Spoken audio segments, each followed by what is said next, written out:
માન્ય અધ્યક્ષશ્રી, એક જ મિનિટ છેલ્લે. માન્ય અધ્યક્ષશ્રી, જે રીતે યુપીઆઈની સરકારે 71,000 કરોડનું દેવું આ દેશના ખેડૂતો માટે માફ કર્યું હતું, એમ ભારતીય જનતા પાર્ટી 12 વર્ષથી આ દેશ ઉપર રાજ કરે છે, તો તમામ દેશના ખેડૂતોનું દેવું માફ કરે એવી હું માગણી કરું છું.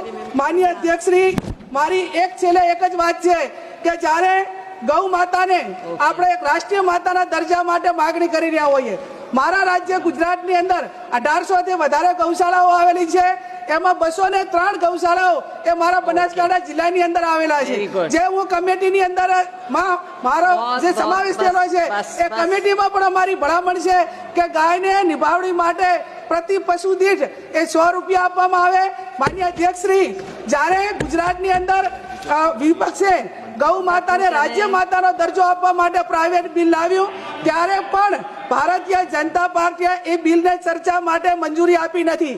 એટલે માત્ર ને માત્ર ભારતીય જનતા પાર્ટી એ ગાયોના નામે વોટ લે છે, એમને ગાયને બચાવવા માટેની એમનામાં કોઈ માનસિકતા નથી.